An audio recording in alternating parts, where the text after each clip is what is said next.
देश के जवानों ने सुप्रीम कोर्ट में जाकर के जीती, क्या उससे मोदी सरकार संसद में कानून लाकर पलटने जा रही है? क्या आप जानते हैं कि गृह मंत्रालय के अधीन काम करने वाले सीएपीएफ यानी जो सेंट्रल आर्म फोर्सेस है, उसमें सीआरपीएफ हो, आईटीबीपी हो, बीएसएफ हो, ये तमाम लोग लंबे वक्त से गृह मंत्रालय के खिलाफ ही मुकदमा लड़ रहे हैं।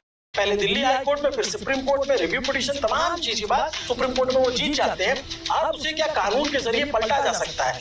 और क्या है ये पूरा विवाद? आपको बहुत ठहराव के साथ देखना चाहिए। एक जरूरी रिपोर्ट है क्योंकि ये देश की आंतरिक सुरक्षा से जुड़ा मसला है। सेंट्रल आर्म फोर्सेज में आईपीएस अधिकारियों की तैनाती को लेकर के विवाद है लंबे वक्त से। दरअसल ये विवाद सीधा सीधा उन फोर्सेज से जुड़ा हुआ है जो सीमाओं की रक्षा करती है, आतंकवाद के खिलाफ लड़ती है, नक्सल प्रभावित इलाकों में जान जोखिम में डाल के ऑपरेशन चलाती है। मामला ये है कि केंद्र सरकार एक ऐसा कानून लाने पर विचार कर रही है जिससे इन फोर्सेज में वरिष्ठ पदों पर आईपीएस अधिकारियों की तैनाती को कानूनी आधार मिल सके। इस बिल का जो नाम होगा वो हो सकता है central arm police force CAPF general administration and regulation bill 2026।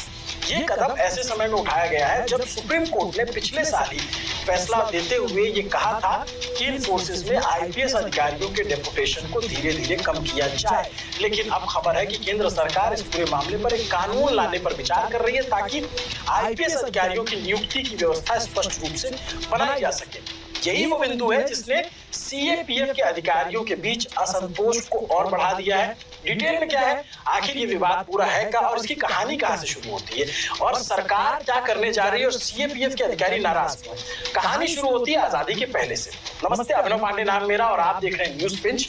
आजादी के पहले सीआरपी नाम की एक फोर्स हुआ करती थी जिसे बोलते थे ग्राउंड रिप्रेजेंटेटिव पुलिस, जो आंतरिक सुरक्षा को देखती थी लेकिन असल में वो आजादी के आंदोलन को दबाने का काम करती थी। उसमें जवान तो भारत के होते थे लेकिन जो उच्च अधिकारी होते थे वो अंग्रेज होते थे। अंग्रेज चले गए, उसके बाद हुआ ये कि सीआरपीएफ हुई। गृह मंत्री जो सरदार वल्लभ भाई पटेल थे उन्होंने इसको सीआरपीएफ बनाया और धीरे धीरे जो है सीआरपीएफ के बाद आईटीबीपी, बीएसएफ, एसएसबी, इन सबका गठन होता गया और फिर इनका एक क्लस्टर बना जिसको सीएपीएफ कहा गया। इसे समझने के लिए पहले जो सीएपीएफ है उसको हम बता देते हैं कि भाई आंतरिक और सीमाई सुरक्षा जिन बलों के में सबसे बड़ी भूमिका होती है उसमें सेंट्रल आर्म पुलिस फोर्स यानी सीएपीएफ कहा जाता है। इनमें मुख्य रूप से सेंट्रल रिजर्व पुलिस फोर्स यानी CRPF, BSF, Indo Tibetan border police, ITBP, central industrial security force यानी सीआईएसएफ और सशस्त्र सीमा बल यानी एसएसबी शामिल है। अब उस समय जब आजादी के वक्त इनके अंग्रेज अधिकारी हुआ करते थे, बाद में इनके पास अधिकारी नहीं थे तो दूसरी फोर्सों से ला करके अधिकारी बनाए गए। धीरे धीरे धीरे धीरे उसमें आईपीएस की नियुक्ति होना शुरू हुई और उसके बाद अब ये हुआ कि इनके जो उच्च पद अधिकारी होते हैं ज्यादातर जैसे डीजी या एडीजी के फोर्सेस पे उसमें आईपीएस की पोस्टिंग होती है और इसी के खिलाफ